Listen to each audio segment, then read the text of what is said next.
True or false? Your life would have been totally different if you'd known all along how to date like a person who never had trauma and you had landed in an easy, stable, loving relationship.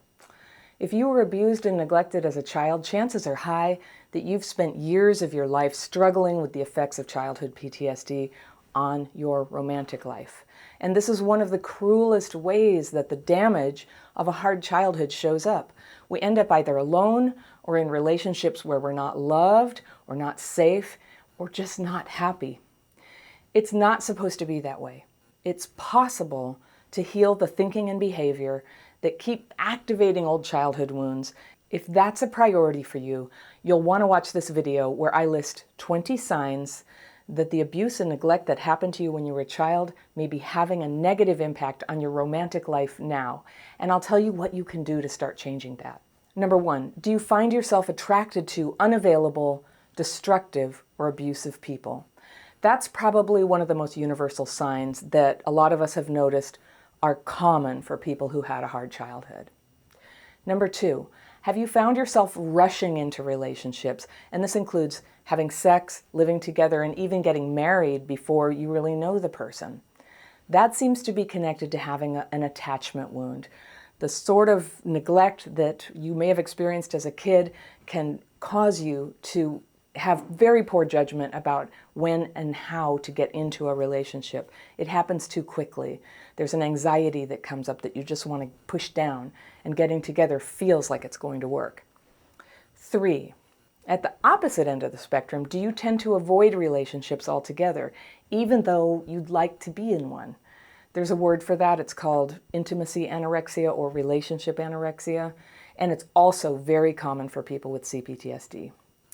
4, do you habitually hide or lie about your feelings for someone when those feelings are romantic, for fear that you aren't ready for a relationship, or you need to change something about yourself before you can reveal how you feel, or more probably or more honestly, because you fear they'll reject you and you'd rather keep the fantasy alive even though it means that you'll remain alone. Number 5, have you had a pattern of becoming obsessed with another person, thinking of them all the time, trying to find information about their daily activities on social media, scrolling or lurking, or looking for signs in things that they say or if they text you, so that you can believe that even though they say they're not into you, they really are? Looking for signs is a key sign of something called limerence, and that's sort of a very amplified obsession or infatuation with somebody who you're not really with. And that is a key sign that limerence is going on, is that you're searching for signs where there really aren't any. Number 6, have you ever lied to other people or hidden the true nature of a relationship that you were having because you felt ashamed of the person you chose or of what was happening in your relationship? That often happens in relationships that are inappropriate or abusive. Number 7, have you damaged relationships because of intense emotions, having outbursts of sadness or jealousy or anger when it doesn't seem appropriate?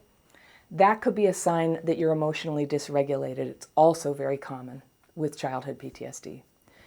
Number 8, have you fit yourself to people and situations that were actually unacceptable to you? That is a trick that many of us learned as kids when we were in unacceptable environments and not being cared for, and we learned to make it okay with our minds. But if you get too good at that and you don't learn to stop doing it as an adult, you end up doing what I call crap fitting, fitting yourself to crappy relationships. Number 9, does the fear of abandonment or of being alone cause you to act irrationally? That fear of abandonment is often driven by something that is called abandonment melange. It's an intense mix of fear, rage, and grief when someone leaves you, or even when there's talk of the end of a relationship. And it's very common for people who were literally abandoned, either physically or emotionally, as children. Number 10, do you cling to relationships even when you're not in love and not happy with the person? Do you stay even when you want to go, only because the emotions that overtake you at the end of relationships feels too terrible to ever go through again? That's kind of all the childhood PTSD symptoms acting together and keeping you stuck. Number 11, do your relationships have an unusually high amount of arguing or conflict? And that's a little bit related to number 12. Have you ever been in a relationship where you were being physically hurt or being violent yourself? Number 13, have you found yourself going home with someone even when you knew it was dangerous or hurtful to yourself or to other people, or likely to lead to an STD or unwanted pregnancy? That can be a sign that you're checking out, that you have some dissociation going on in a moment of stress when you're trying to decide what to do next in a relationship or with somebody you just met. And that's really common with childhood PTSD. Number 14, does getting sexual with someone trigger terrible feelings of panic or worthlessness or grief or overwhelm? Do you fill up with anger? Do you get the urge to flee? Those could be trauma responses that come up directly in response to intimacy, and often that's connected to a history of sexual abuse. Number 15, have you hooked up with so many people you feel ashamed? That can be a result of seeking to calm your childhood PTSD symptoms, but engaging in a self-defeating behavior that really just makes the symptoms get worse. And that's very common with childhood PTSD. 16, have you had a pattern of cheating on other people when you were with them, or of choosing partners who cheat? That often comes from having a red flag blind spot, where you can't really predict the problems you will cause with your own impulsive behaviors, and you can't always see that somebody else is being dishonest with you. Totally common with childhood PTSD. 17, have you thought about or even attempted suicide because of a relationship or the loss of one? A history of neglect and abuse in your childhood can make your romantic relationship seem like the most important thing that's ever happened to you because you're attempting to fill some needs that were never met when you were a child. 18, have you suffered from reproductive disorders like endometriosis or pelvic inflammatory disease? That's correlated with a history of abuse. 19, when you're upset, is it hard for you to put your feelings into words? That could mean that you get emotionally dysregulated and neurologically dysregulated when you're under stress, and it can have a huge impact on relationships. That is common with childhood PTSD. Number 20, do you often find that no matter how much your partner tries to be there for you, you feel alone, unloved, or unheard? If you relate to a lot of these signs, you might be feeling shocked or sad right now, but you might also feel just a little bit relieved to know that childhood PTSD is a thing, and this is how it can affect people. When people are abused or neglected in childhood, you see some very common patterns in the way that relationships become hard for them. And yes, these are harsh experiences, but the good news is these are normal symptoms that healthy people can develop when they weren't loved or supported or kept safe as kids. You're normal. And there are things you can do to change the trauma-driven patterns that have taken shape in your life. You can clear away the mental fog and the emotional hunger that in the past has made it hard for you to know what you want and to have boundaries around that. You can stop settling for crumbs, and you can break out of the fantasies that have comforted you when you felt lonely, but in the end have left you feeling even lonelier. It starts with making a decision that you're willing to change. And the major ways that people do that is by getting therapy, going to a 12-step fellowship or support group, getting a coach or a mentor, taking a course, reading books, or, and this is the one we all get drawn to, but it seldom works, we try to tough it out ourselves. We hope that the next person we meet will be so wonderful that we will heal. And it's not that this has never happened for anyone, but it's not very likely. The very nature of trauma wounds is that they make it hard to see situations clearly. So you can end up in self-attack, running away, going into denial, acting out, or drifting off into fantasies of how great it would be if some particular person would be with you.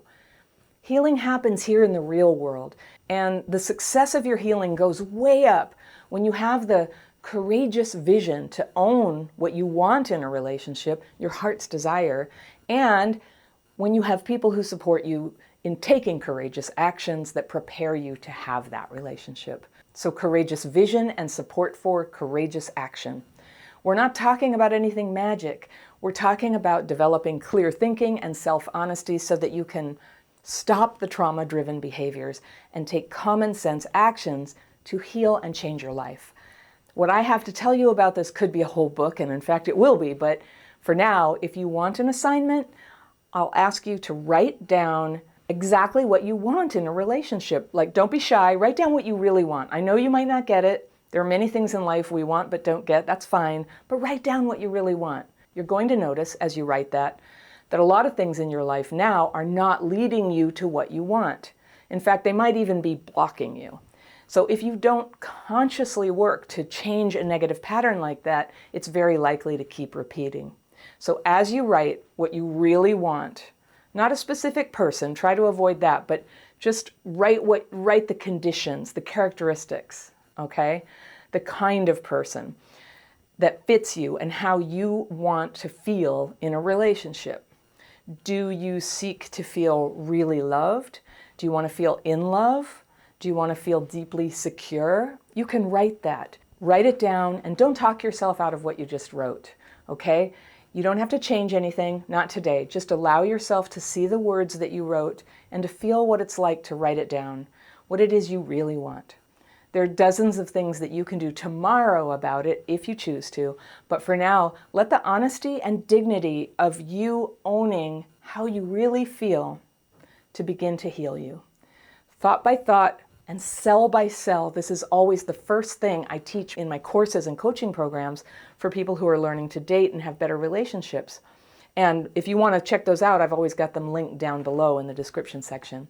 I've got dozens and dozens of videos on healing your romantic life. You can find playlists on my channel here, or if you want to get started right now, I'd recommend you start with one that I have that's about positive characteristics that you'll want to look for when the day comes that you're ready to meet that person.